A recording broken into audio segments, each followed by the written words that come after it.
오늘 본문은 오병이어의 기적을 보여주고 있습니다. 예수님께서 성인 남자만 해도 5천 명이나 되는 큰 무리를 보리떡 5개와 물고기 2마리로 배부르게 먹이신 기적입니다. 본문은 이 오병이어의 기적이 유월절을 배경으로 해서 이루어졌음을 말하고 있습니다. 4절에 보면 마침 유대인의 명절인 유월절이 가까운지라 이렇게 말씀하고 있습니다. 유월절은 어린 양의 피로 사망을 면하고 압제받던 애굽에서 나오게 된 것을 기념하는 절기입니다. 바로 이 유월절이 가까워질 무렵에 예수님은 오병이어의 기적을 행하신 겁니다. 이 사실은 오병이어의 기적과 유월절이 깊은 연관이 있다는 것을 우리에게 가르쳐 줍니다. 예수 그리스도께서는 이제 죄로부터의 구원을 이루시고 구원하신 백성을 풍성한 삶으로 이끌어 주실 겁니다. 그런데 이 일을 어떻게 이루시느냐? 예수님 자신이 십자가에서 죽으심으로 유월절 양이 되시고 자기의 몸을 생명의 떡으로 내어주심으로 이 일을 이루십니다. 이렇게 자기의 죽음으로 구원과 풍성함을 가져다 주신다는 것을 유월절을 배경으로 하는 오병이어의 기적을 통해서 미리 보여주고 계신 겁니다. 이에 대한 구체적인 설명은 오늘 본문 다음에 펼쳐지는 긴 강론에서 나오게 됩니다. 우리가 그때 더 자세히 살펴보도록 하겠습니다. 오늘 본문은 그 강론의 시작이 되는 기적 사건으로 오병이어를 기록하고 있는데 5절에 보면 예수님은 큰 무리가 모여드는 것을 보시고 빌립에게 물으십니다. 우리가 어디서 떡을 사서 이 사람들을 먹이겠느냐? 이 질문은 예수님이 무엇을 할지 몰라서 묻는 그런 질문이 아닙니다. 어떻게 할지 이미 다 알고 계시지만 빌립을 시험하고자 하시는 질문입니다. 그런데 빌립은 이 질문에 아주 상식적인 답변을 합니다. 이 사람들에게 아주 조금씩 떡을 먹인다 하더라도 200데나리온의 떡이 부족하다 그렇게 답합니다. 200데나리온이란 노동자가 대략 7개월 동안 일해야 벌 수 있는 돈인데 그 돈으로 떡을 사서 먹여도 힘들다는 겁니다. 빌립은 지금 이 숫자를 먹이려면 최소한 어느 정도의 떡이 필요하고 그 떡을 사는데 얼마의 돈이 드는지를 재빨리 계산하고 있는 겁니다. 하지만 이 계산의 결론은 무엇이냐? 불가능하다는 겁니다. 빌립은 예수님 계산을 해보면 조금씩만 먹게 하더라도 이 사람들을 다 먹이려면 200데나리온어치 떡을 사도 부족합니다. 그러니 우리가 먹일 수 없습니다. 이 말을 하고 있는 겁니다. 이때 또 다른 제자인 안드레가 9절에 말을 합니다. 한 나이가 보리떡 5개와 물고기 2마리를 가지고 있지만 그것이 이 많은 사람에게 무슨 소용이 있겠느냐는 겁니다. 안드레는 지금 자기들이 가지고 있는 자원이 얼마나 되는지를 신속하게 파악했습니다. 하지만 역시 그것 가지고는 어림도 없다 이 말을 하고 있습니다. 예수님, 현재 우리가 가지고 있는 것이 이 정도 됩니다. 그런데 이것을 가지고 이 사람들을 먹이는 것은 불가능합니다. 이런 말을 안드레는 하고 있는 겁니다. 지금 제자들이 내린 결론은 상식에 충실한 옳은 분석입니다. 감당할 수 없는 벅찬 상황을 잘 알고 있고 자기들의 한계도 잘 알고 있습니다. 하지만 그들이 간과하고 있는 한 가지가 있습니다. 바로 자기들 앞에 계신 예수님입니다. 예수님을 배제했기 때문에 그들의 인식은 포기를 낳았고 굶주린 무리를 외면할 수밖에 없는 그런 결론을 내리게 된 겁니다. 빌립, 안드레의 말을 들으신 예수님은 오병이어를 가지고 놀라운 기적을 행하셔서 이 무리를 모두 다 배불리 먹이십니다. 빌립과 안드레는 자기들의 상식적인 판단과 계산을 뛰어넘어서 놀라운 일이 이루어지는 것을 보고 깜짝 놀랐을 겁니다. 그리고 모든 문제의 답이 예수님께 있다라는 것을 깨달았을 겁니다. 여러분, 오늘날 우리도 살다 보면 막막한 인생의 질문들 앞에 설 때가 있습니다.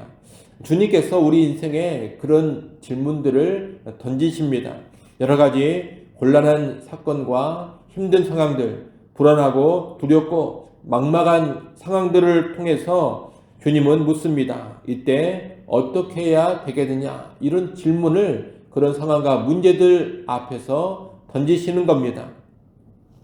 그때 우리는 부정적인 답변, 절망적인 답변을 내놓기가 쉽습니다. 지금 이런 상황 앞에서 우리가 할 수 있는 게 없습니다. 내가 가지고 있는 자원으로 뭘 해본다고 하지만 안 될 것 같습니다. 이런 답변을 하기가 쉽다는 겁니다. 하지만 여러분, 그 모든 질문의 궁극적인 답은 예수 그리스도라는 것을 기억하시기 바랍니다. 예수님을 붙잡고 예수님을 의지하면 답이 나옵니다. 물론 그 답은 우리가 생각하고 기대하는 것과 전혀 다르게 나타날 겁니다.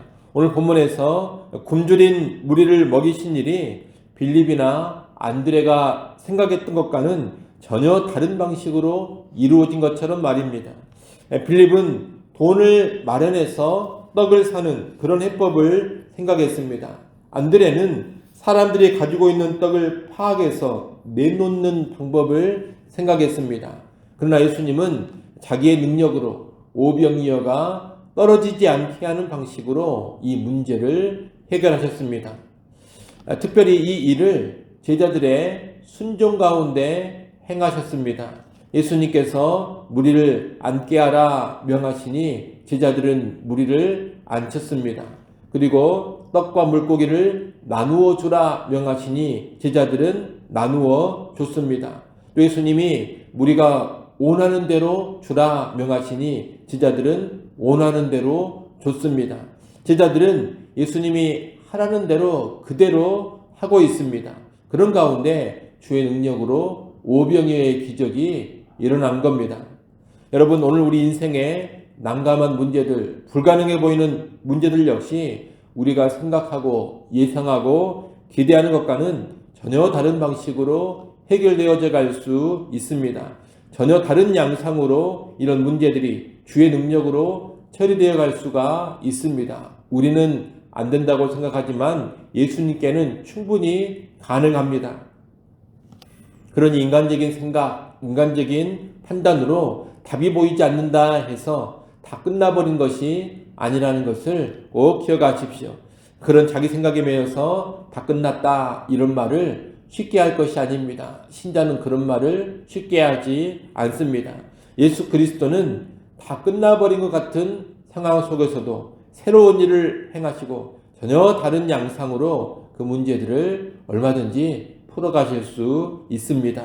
우리는 이것을 확신하고 모든 상황 속에서 예수님을 바라보고 예수님을 의지하면서 그분이 명하는 대로 행해야 합니다. 그때 주님의 방식으로 문제들이 새로운 차원으로 해결되어져 가는 것들을 경험할 수가 있을 겁니다. 오늘 본문은 오병이어의 기적을 경험한 무리의 반응을 기록하면서 마무리됩니다. 이 무리는 기적을 통해 배불리 먹고서 예수님이 참으로 구약 성경에 예언된 세상에 오실 그 선지자 곧 메시아로 인식을 합니다.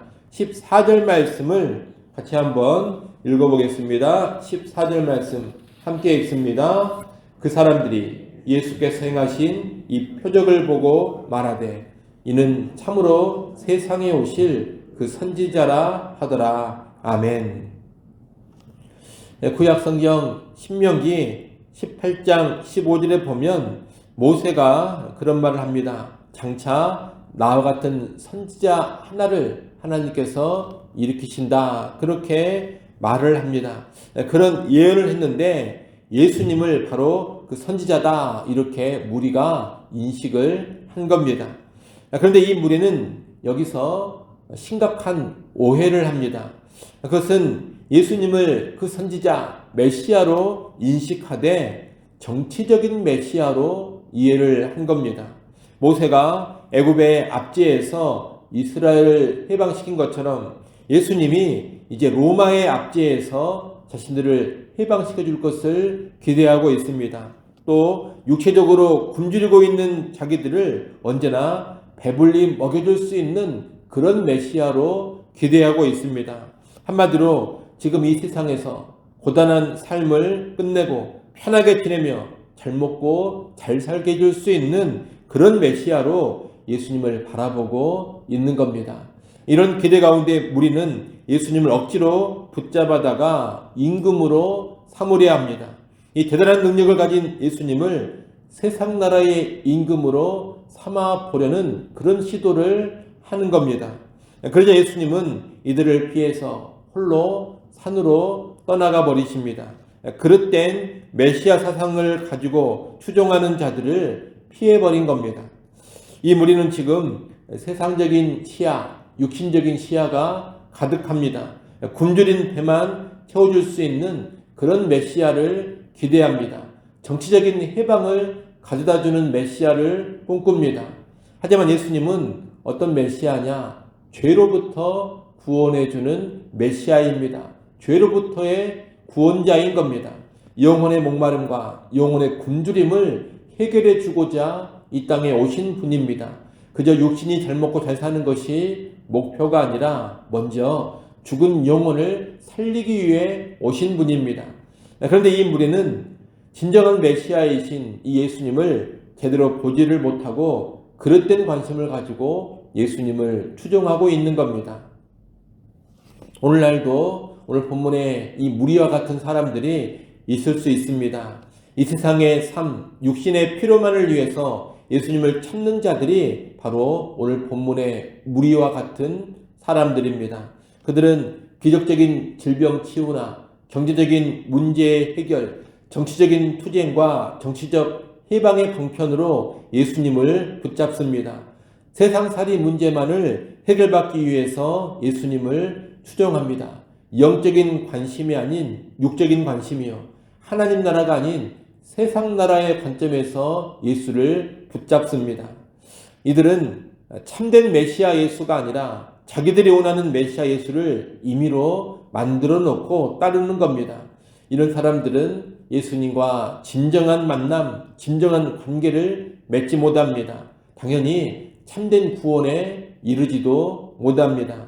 우리는 이런 모습에 빠지지 않도록 자신을 살피고 영적으로 깨어 있어야 하겠습니다. 오늘날 교회를 다니는 많은 사람들이 다 예수님을 제대로 알고 제대로 된 믿음으로 따르는 게 아닙니다. 오늘 본문에 이 무리와 같은 관심으로 예수를 따르기 위해 교회 안에 들어온 사람들도 적지 않을 겁니다. 우리는 그런 대열에 서지 않기를 바랍니다. 진정한 영적 관심, 죄로부터의 구원을 바꾸지 않은 그런 참된 관심으로 예수를 믿고 예수를 따를 수 있기를 간절히 바랍니다. 기도합니다.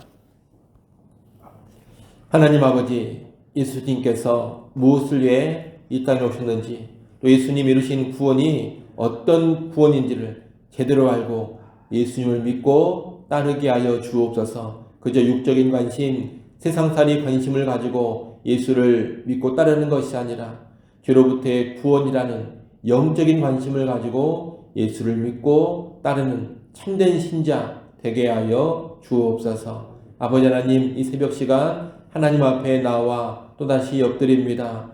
아버지 하나님, 우리의 모든 형편과 상황 속에서 다시금 예수 그리스도를 바라보게 하시고 예수 그리스도를 의지하게 하여 주옵소서. 모든 형편 속에서 주님은 주님의 방법으로 풀어나갈 수 있는 능력이 있음을 확신케 하시고 주님 의지하며 주께서 명하시는 대로 순종해가는 주의 백성들 되게 하여 주옵소서. 인도네시아 단기 선교팀 기억하시고 오늘 하루도 은혜 베푸시기를 간절히 소원합니다. 성령의 충만함으로 함께 하시고 강건함으로 함께 하여 주옵소서. 오늘 캠퍼스에 나가서 감당하는 모든 사역들에도 성령님 은혜로 충만케 하시고 선한 열매 맺어지게 하여 주옵소서. 예수님의 이름으로 기도드리옵나이다. 아멘.